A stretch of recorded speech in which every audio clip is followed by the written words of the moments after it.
আসসালামু আলাইকুম ওয়া রাহমাতুল্লাহি ওয়া বারাকাতুহু।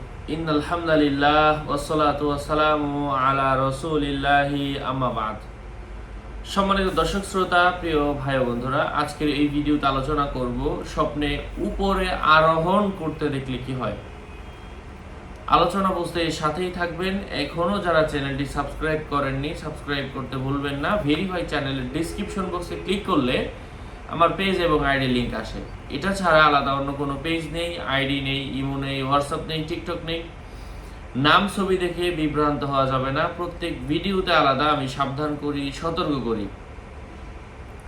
স্বপ্নে কেউ নিজেকে পাহাড়ে আরোহণ করতে দেখলে বুঝতে হবে স্বপ্নদ্রষ্টা ভ্রমণে বের হবে, কোথাও বেড়াতে যাবে। যদি পাহাড়ে আরোহণ করতে করতে তারকারাজি পর্যন্ত পৌঁছে যায়, তাহলে স্বপ্নদ্রষ্টা সম্মানিত হবে এবং নেতৃত্ব লাভ হবে এমন কিছু বুঝতে হবে। অর্থাৎ খুব উঁচুতে যদি সে উঠে, সম্মান নেতৃত্ব আসবে। আকাশে আরোহণ করা নক্ষত্র স্থানান্তরিত হওয়া দেখলে সে নেতৃত্ব পাবে এবং আরোহণের পর যদি নেমে যায়, তাহলে সম্মানিত হবার পরে লাঞ্ছিত হবে। কারণ মতে দুনিয়ার নিয়ামতের সঙ্গে সঙ্গে দুনিয়ার নেতৃত্ব পাবে। পাহাড় থেকে পড়ে যাওয়া দেখলে স্বপ্নদ্রষ্টা সুখী হবে, তবে কারো মতে এটা কর্ম পরিবর্তন ও উদ্দেশ্য অর্জনে ব্যর্থ হওয়া উদ্দেশ্য হবে।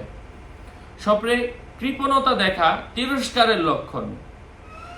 যদি কেউ স্বপ্নে দেখে যে সে কৃপণতা করছে এবং সে এটাকে খারাপ মনে করে, যেরকম অন্য কাউকে খারাপ কাজ করতে দেখলে খারাপ মনে করে, তাহলে বুঝতে হবে স্বপ্নদ্রষ্টা কৃপণতা করবে।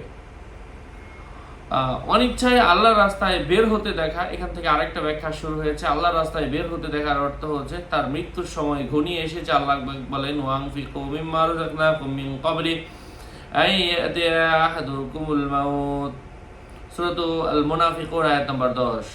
আমার দেওয়া রিজিকের কিছু অংশ আল্লাহর রাস্তায় খরচ করো তোমাদের কাছে মৃত্যু আসার আগে। একনিষ্ঠতার সঙ্গে আল্লাহর রাস্তায় সম্পদ খরচ করতে দেখলে তার কল্যাণ বয়ে আনবে, অনেক নিয়ামতের অধিকারী হবে। কারণ আল্লাহ পাক বলেছেন তোমরা আল্লাহর রাস্তায় খরচ করো। যাই হোক, এখান থেকে আরেকটা ব্যাখ্যা শুরু হয়েছে। তো উপরে ওঠার ব্যাখ্যাটা আশা করছি আমরা মোটামুটি ক্লিয়ার হয়েছি।